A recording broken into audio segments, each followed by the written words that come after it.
going on, Padawans? My name is John Gasm, and I hope you are ready for a Star Wars conspiracy theory. This isn't just any conspiracy theory, though, or I guess I should call it a fan theory, technically, because between you and I, a lot of people get butthurt over the fact that I am misusing the word conspiracy in these videos. It seems that a lot of people don't understand that that's just the title of this series, and it has been since the pilot episode, and that I'm not gonna change it now. But like I said, this isn't just any theory though, you guys. This theory puts some actual logic behind one of the many innumerable awful decisions that George Lucas made while creating the prequels for Star Wars. Now, normally I would say that the Star Wars prequels and logic do not belong in the same sentence, at least without do not have any in between. But we have Reddit user Spikes to thank for this logic and therefore the theory, so I will put a link to his original version in the description down below. But right before I dive into the theory, you guys, I want to give a real quick thank you to the sponsors that made today's video possible.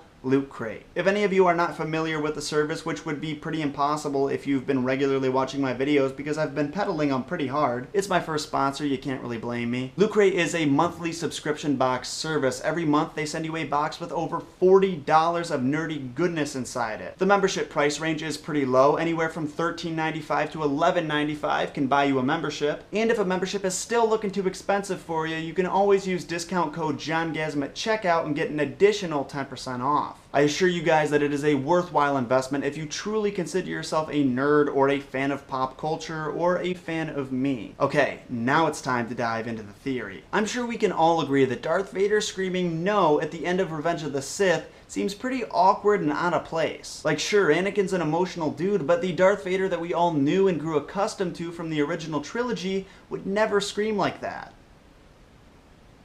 No, that's wrong, because George Lucas ruined that too. If you don't know what I'm talking about, thank your lucky stars and don't watch the remastered Blu-ray edition of Return of the Jedi. But anyways, the point still stands. A lot of people just felt like Darth Vader screaming no just really didn't fit in that scene. However, that is why I'm talking about this theory today. It makes me feel a little bit better about the scene, and I hope it does the same for you. You see, Darth Vader's voice is not just an amplified version of what he says like those Darth Vader voice translators that you can buy at Walmart. It doesn't take exactly what he's saying and just turn up the volume. You could compare it more to a Stephen Hawking system. A computer recognizes what Vader is trying to say. After all, his voice is probably pretty damaged and unrecognizable, at least this soon after the incident on Mustafar. Then it basically says it for him. Let's recall the details of the scene where he screams. So Darth Vader wakes up, he's on an operating table, and is looking at the Emperor. He's told within a few seconds that not only is his body completely destroyed, thus making him a slave to his suit and by extension the Emperor, his entire motivation that led his life to the point where he's currently at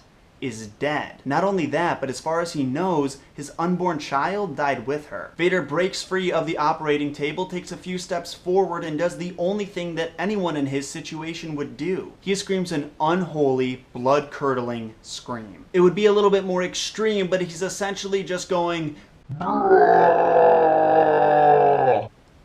His vocal computer has nothing close to the sound he just made, so therefore it translates it to the infamous no that we all know of and hate today. My roommates are sleeping and I for sure woke them up. If you think about the scene in these terms, it actually adds to the tragedy of Vader. Even his agonized scream, the most human noise that he could make at the moment, was reliant on machinery. Without it, he would be nothing. So to reiterate for anybody who was confused, in this scene, Vader is not actually screaming no, he's actually just letting out a blood-curdling, soulless scream. The vocal computer translates it to the sound that is closest to it in its database, and that's where the no line comes from. Now, of course, this probably isn't what George Lucas had in mind. The guy is kind of an idiot. That being said, if you subscribe to this theory, which I'm going to choose to do, it makes the Revenge of the Sith the only prequel that deserves any credit at all a little bit more tolerable. You can choose to, or you can choose not to, the light side or the dark. Either way, I want to know what you think. If you enjoyed this theory, hit that rate button with a big fat thumbs up, or you can leave me your thoughts in the comment section down below. I'm a pretty huge Star Wars fan, so I'm always down to debate if you guys are. Sidebar, I got these shoes off of Amazon.com.